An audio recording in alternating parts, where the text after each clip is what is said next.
Hola, ¿cómo estáis? Voy a haceros un vídeo muy cortito para ver la diferencia entre los dos corpus principales que estamos usando en la clase, el género histórico y el web dialectos, ¿no? Hay otros corpus muy interesantes también, pero ahora nos vamos a centrar en estos dos. Y aquí he abierto el género histórico. Si le doy a esta cosa que parece una hojita, tengo la información sobre qué tipo de textos tengo, ¿no? Y sabéis que este es histórico y tenemos desde el siglo XIII hasta el siglo XX, ¿no? Tenemos textos de todos esos tipos, de todos esos siglos, en números romanos, ¿no? Importante. Y tenemos aquí la proveniencia, ¿no? De dónde vienen esos textos. Aquí veis el español moderno en el siglo XX y lo tenemos dividido por géneros, ¿no? Si es periodísticos, noticias, de ficción, si es oral y académico, ¿no? Y aquí tenéis el número total de palabras. Y esto es importante, ¿no? Como podéis ver, tenemos muchos textos del siglo XX y son de distintos países, ¿no? Esto también es importante. Pero en este corpus no podemos comparar los distintos países. Y este es el otro corpus de web dialectos. Igual, si no me acuerdo qué textos tiene, le doy aquí. Y aquí veis que este es más moderno y se centra en el español actual, ¿no? Distintos países donde se usa español y podemos ver distintos dialectos, distintas variedades del español. Y en concreto, el género que utiliza es los blogs y también tenemos textos generales de Internet, ¿no? Y es...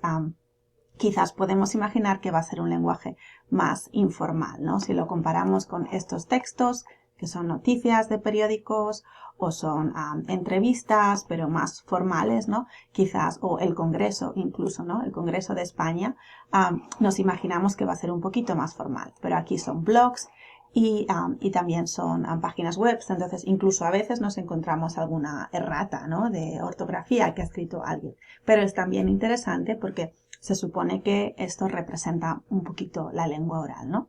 Interesante. Ok, algo especial de este corpus es que nos permite comparar los países en el siglo XX o en el siglo XXI. Entonces tenemos ejemplos sincrónicos. Esto es un análisis sincrónico. Voy a dar solo la opción de gráfico, ¿no? Y aquí tengo para vosotros una palabra que no sé si conocéis, que es durazno. Esto es una palabra que yo no uso normalmente. Y este es un truco, podéis ponerlo vertical si queréis. Esta es una palabra que yo no uso normalmente porque es un, yo lo llamo melocotón. Y como veis, las personas de España, ¿dónde está España? A ver si lo encuentro.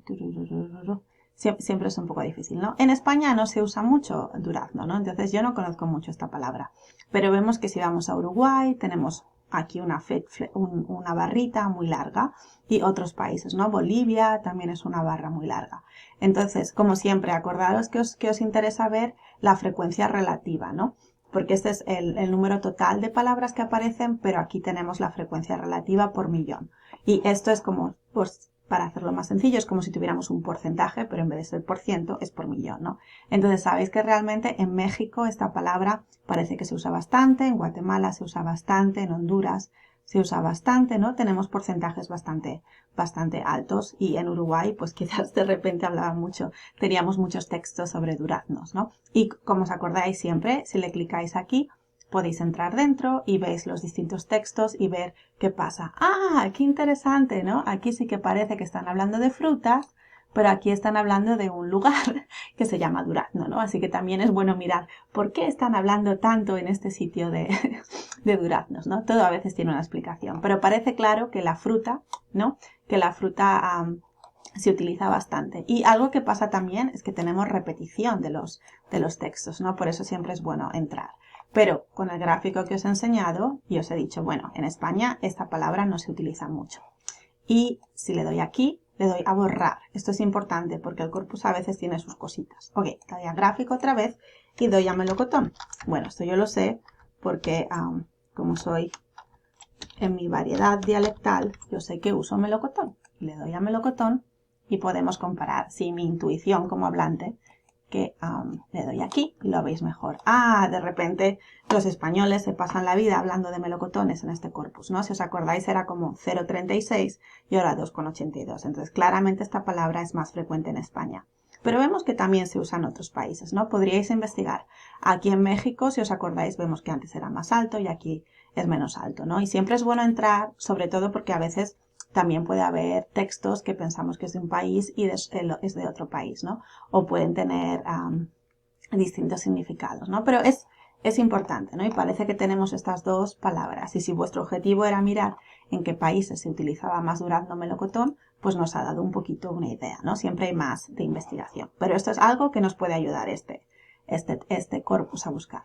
Y si vuelvo al corpus del español, aquí tenemos el histórico, ¿no? Y entonces, como hemos hecho en clase, hemos buscado profesiones, ¿no? Voy a buscar una profesión que es labrador, ¿no? Que sería un poco farmer, pero un labrador normalmente trabaja en el campo, ¿no? Y es una palabra que quizás ahora, pues sé que está un poco menos usada, pero se sigue usando y también tiene que ver con la profesión, ¿no?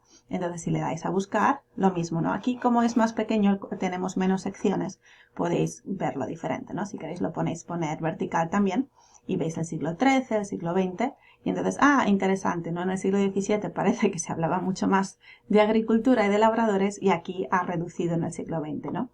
Y en las noticias lo mismo. Interesante, parece que en los periódicos se habla menos que en la ficción. En la ficción debe ser que sí que se habla más de labradores, ¿no? Así que esto es interesante y siempre podéis ir y ver qué estaba pasando, por qué se usaba esta palabra más y podéis ver, ¿no? Poesía, de repente se utilizaba mucho.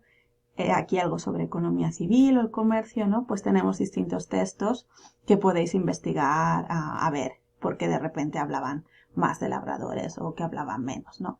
Así que aquí incluso veis que está escrito de otra manera, ¿no? Y como os acordáis en el corpus, si le damos podemos ver el texto entero, podemos ver el título, el autor, dónde está el texto, que la podemos encontrar, y aquí tenéis el contexto más amplio, ¿no? Así que este era un ejemplo para buscar una palabra muy sencilla, pero lo que os interesa siempre es ver los gráficos. Y claro, podemos buscar también estructuras lingüísticas y podemos buscar sufijos y podemos buscar raíces y podemos hacer otro tipo de búsquedas.